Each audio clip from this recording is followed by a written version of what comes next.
এটার দাম অল্প বেশি। এমটিটা কত করে? এই অফারটা অন্য মানুষের কি পাবো নাকি খালি আমারই দিলেন? সবাই পাবো, সবাই পাবো। কিন্তু ওই যে ক্যাশব্যাক যেটা দিলাম ওটা স্পেশালি আপনার স্পেশালি আমার দিলে। তোমার যারা পছন্দ হয় তুমি আনো। আজকে আমার বহুত দিনের স্বপ্ন পূরণ হইতে চলতেছে। আমার মা 4 লাখ টাকা দিল বাইক কেনার জন্য, বাইক কিনবে নিয়ে গেতেছি। তো ফাইনালি গাইস আইয়া পাইলাম বরপাটা টাউন হবি স্ট্রিট ওয়ার্ল্ডে ইয়ামা শোরুমে। আচ্ছা মালিক আছে, ভালো আছেন? মানে আইলাম একটা বাইক লাগে রেঞ্জের মধ্যে, মানে দেখি বাইকগুলো দেখি আগে, দেখলে কথা বস্তুটা ভালো হয় আর কি। যাই থাক ভালো হয়েছে, আমরা ডাইরেক্ট মানে মালিক রেয়াই নিয়ে পাইছি। হয়তো কি জানি বহুত কমে পাবো আর কি, যেহেতু মালিক আছে। তো দেখি আমরা বাইকগুলো দেখি। R15 ভার্সন 4 এর অনরোড প্রাইস হলো 2,15,800 টাকা। FZS ভার্সন 4 এটার অনরোড প্রাইস হলো 1,53,400 টাকা। এটা ভার্সন 4 এর grey colour, black colour, grey colour.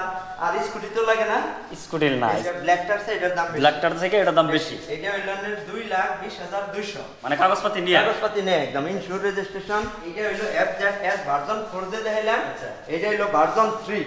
আচ্ছা আচ্ছা, আগের মডেল আর কি। ম্যানুফ্যাকচারিং ডেট নতুন কিন্তু মডেল লাগে। এটা প্রাইস কত? এইটার অনরোড প্রাইস হলো 1,45,000।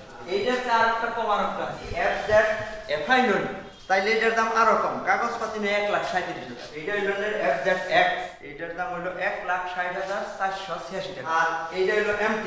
আচ্ছা আচ্ছা, এমটি, এটা এমটি। MT হ্যাঁ, এমটি ব্ল্যাক কালার এটা, তাই না? MT ব্ল্যাক হ্যাঁ। আমি কিন্তু আরো দুইটা শোরুম আমি অলরেডি আমি দিয়ে গেছি। এমটি গাড়ি কিন্তু আমি অ্যাভেলেবল পাই না। অ্যাভেলেবল পাই নাই। MT এর সাপ্লাই হ্যাঁ, কম আছে। তো যাই থাক, মানে ফাইন্যান্সের কোনো ফ্যাসিলিটি আছে? ফাইন্যান্সিয়াল ফ্যাসিলিটি আছে। মানে লয়েস কত টাকা ডাউন পেমেন্ট করলে আপনি গাড়িটা? ইন্স্যুরেন্স রেজিস্ট্রেশন নইয়া হ্যাঁ। 20,000 টাকা ডাউন পেমেন্ট দিনে আমরা গাড়ি ডেলিভারি। এমটিটা কত করে? MT টা করেন 2,05,000, অফার দিতেছি 2,000 টাকা ক্যাশ, আচ্ছা। ক্যাশ ডিসকাউন্ট হ্যাঁ। প্লাস হেলমেট আর একটা সিট কভার হবে। আচ্ছা, এই অফারটা অন্য মানুষের কি পাবো নাকি খালি আমারই দিলেন? এই হেলমেটের অফারটা সবাই পাবো, আচ্ছা। কিন্তু ওই যে ক্যাশব্যাক যেটা দিলাম আচ্ছা। আর ওই যে সিট কভার যেটা দিলাম ওইটা স্পেশালি আপনার। আচ্ছা, স্পেশালি আমার দিলেন। আচ্ছা, আমি আরেকটা কথা বলি, যদি আমার ভিডিও দেখে কেউ যদি হেরা যদি কয় যে ঢাকা ইউটিউবার রে আমি ক্যাশব্যাক দিছি, ভিডিও দেখে যদি শেয়ার করে, শেয়ার করা প্রুফ যদি দেখায় আঙ্গো, আচ্ছা। তাইলে তারেও আমরা একটা হেলমেট, একটা সিট কভার আর 2,000 ক্যাশব্যাক না হলেও 1,000 টাকা ক্যাশব্যাক আমরা যে কোনো মডেলে দিব। আমার জন্য অ্যাকচুয়ালি এমটি ভালো হবো না R15 ভালো হবো, আপনারা একটু কমেন্টে জানাবেন।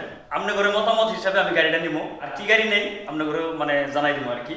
শোরুমটা তো আপনার নিজেরই, হ্যাঁ, নিজের। তো শোরুমের নামটা একটু শোরুমের করে নামটা দিবেন। হলো হক স্পিড ওয়ার্ল্ড। মানে জায়গাটা, হলো অ্যাড্রেসটা? BH রোড হ্যাঁ। নিয়ার V2 শপিং মল আর আসাম অয়েল তেল ডিপো। আচ্ছা আচ্ছা, যদি এমটি নেই সব নিয়ে আমার মানে কত টাকা আসে? আপনি আনের 2,05,000 টাকা মত আছে, আনের ডিসকাউন্টেডটা দিতেছি 2,000 টাকা। মানে আমার জন্য 2,000 টাকা ডিসকাউন্ট দিয়ে হেরা 2,03,000 টাকা এনে এমটি পাইতেছুন, ইন্স্যুরেন্স রেজিস্ট্রেশন নাম্বার প্লেট সহ। আচ্ছা, আচ্ছা। লগে একটা হেলমেট পাবেন, ইয়ামাহা কোম্পানির জেনুইন হেলমেট আর একটা সিট কভার পাবেন। ইনশাআল্লাহ তাহলে প্রসেসিংটা শুরু করেন। আইল্যান্ডের অ্যাড্রেস প্রুফ আর আইডি প্রুফ দিন। সবকিছু আছে। তো ফাইনালি গাইস আমার গাড়ির সম্পূর্ণ কাগজপাতি রেডি হয়ে গেছে। এখন আমি টাকাটা বুঝাই দিই দাদারে। তো এখানে 2 লাখ টাকা আছে, ঠিক আছে। আর এই যে উপরের যেটা 3,000 এইখানে আছে, আপনি বুঝে নেন।